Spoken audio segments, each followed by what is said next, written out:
Donald Trump did an interview with a local news station in Philadelphia and very quickly put himself, again, in more legal jeopardy. And the stuff that he says here is particularly relevant given something that I'll tell you about after watching this clip. But he really, for the sake of his legal prospects, should refuse to speak about his criminal trial publicly because it's always bad for him. But also he's considering the political side of things and he feels like it's worth it to say all this stuff for political reasons. But again, we'll talk about the legal implications of what he says here after playing the clip. Then the second clip that I'll play for you is on policy, Trump trying to talk about policy, and that never goes well either. So here it is. Local news station in Philadelphia. While you're watching this, please make sure you are subscribed to the YouTube channel to help the show continue to grow just by clicking the subscribe button. And if you want to become a member to get the daily bonus show, extra content, you can do so by clicking the join button below as well. Here it is. Now, I'd like to shift to the trial, if we could, for 1 second. Where is your concern level at this point regarding David Pecker's testimony and Michael Cohen's testimony? Well, Michael Cohen is a convicted liar, and he's got no credibility whatsoever. He was a lawyer, and you rely on your lawyers. But Michael Cohen was a convicted liar. He was a lawyer for many people, not just me. And he got in trouble because of things outside of what he did for me. Largely, it was essentially all because what he did in terms of campaign, I don't think there was anything wrong with that, with the charges that they made. But what he did is he did some pretty bad things, I guess, with banking or whatever. If that was a personal thing to him, David Pecker, I don't... Sorry, just to stop there, then we'll go further. Did you understand that incoherent mess? This is the great... Trump perceives himself to be a great orator, someone who has a mastery of the English language. One of his quotes is, "I know words, I have the best words." And this is what he's able to deliver to us, not exactly accomplishing the delivery that you'd expect from such an incredible speaker. I don't know exactly what he's going to be testifying against, but he'll be testifying today. If you look at Andy McCarthy, if you look at Jonathan Turley, if you look at everybody, they wrote articles today and yesterday. They heard everything about the case. They said there is no case. There is no case.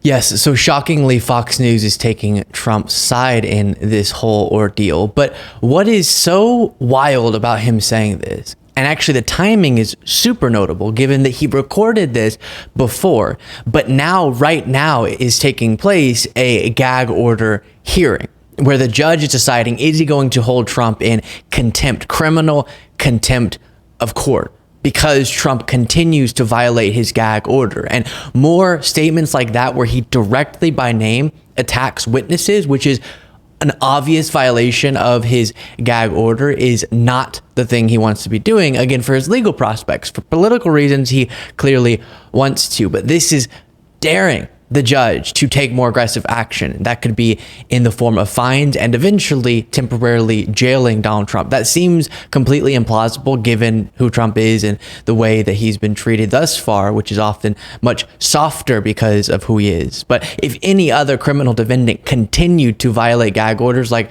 Donald Trump does, then they would be held in criminal contempt and potentially jailed. Now, I will talk about David Pecker in just a second, but first, interestingly, Trump's former lawyer, Tim Parlatore, appeared on CNN and said, what you just heard there, that seems like an obvious violation of Trump's gag order. How big of a problem is this one going to be for Trump and also his legal team now?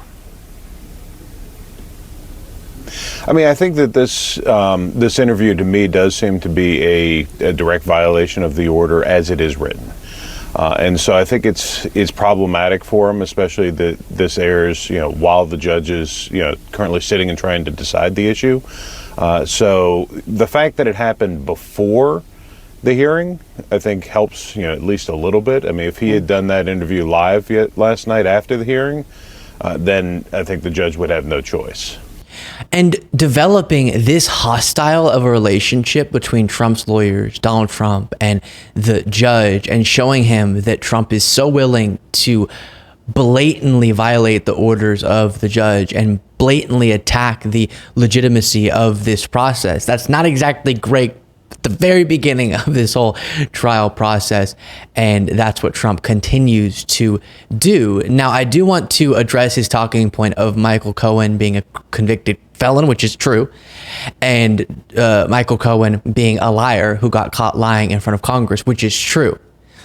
Trump likes to leave out, which is why he was wiggling around saying that was something separate. The campaign finance laws that were violated by Michael Cohen were in regard to this payment that Trump's now being prosecuted for. So all they have to do theoretically is just connect Trump to that payment and that process of trying to kill these stories for campaign reasons, but then covering it up as non-campaign reasons, which would be a violation of campaign finance laws, to get a conviction here, just connecting those dots. So acting like it's helping Trump that Michael Cohen is a convicted felon. In a sense it does, because a witness ever being a convicted felon is definitely something that harms their credibility, but also it's in part in regard to this exact payment in terms of why Michael Cohen went to jail, and then his lying in front of Congress also related to Donald Trump.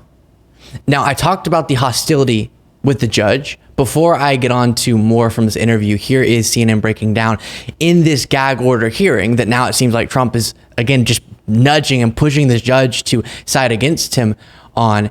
The Trump side and the judge seem to have some pretty heated back and forths. The judge, President Trump, is being very careful to comply with your order in terms of the gag order. You see it on your screen there. And the judge responding at one point, "You're losing all credibility with the court." What do you think could happen now? I mean, how does add it all together? How does Todd Blanche now explain this PVI interview to the judge, if and when asked? And what do you think happens now? You know, the judge also made a comment a little bit later where he said, "I would like to hear that from your client." And I think what the judge is trying to figure out and trying to draw Blanche into is this how the lawyer explained it to Trump?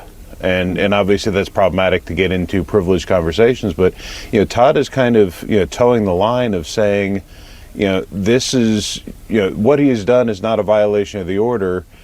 And the judge is trying to figure out, well, did his lawyer tell him that? Because if he's, complying with... Yeah, and I'll stop it there. It's an interesting point being made by Tim Parlatore, again, Trump's former lawyer. But also, I think Trump knows, and he has heard enough about this gag order to know going after witnesses directly who are about to testify is a violation of this gag order. And that is very traditional. That makes a whole lot of sense, that a criminal defendant shouldn't be publicly attacking, pressuring, and trying to influence the witness that's going to testify in their own criminal trial. Now, one of the other people that is testifying in this criminal trial is David Pecker, you heard, and this will be the last thing I'll explain, then we'll get to this second clip from the interview, moving subjects. But on David Pecker, he used to be the head of the National Enquirer and was very much wanting to help Trump's political prospects. And so he got involved in the process of what they refer to as the catch and kill scheme, where he would try to track down stories that were negative about Trump and then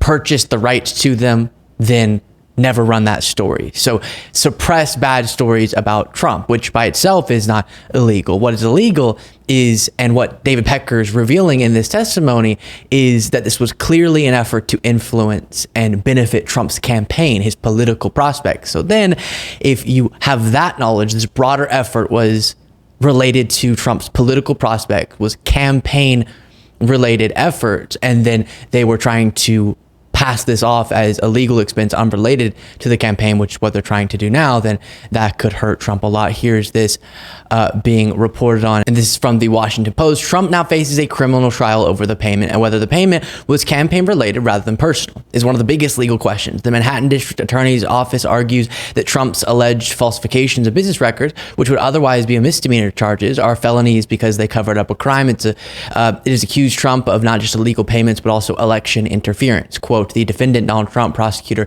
Matthew Colangelo, said in his opening statement, orchestrated a criminal scheme to corrupt the 2016 presidential election. And we quickly got to the meat of the issue Tuesday, thanks to the testimony of former National Enquirer tabloid executive David Pecker.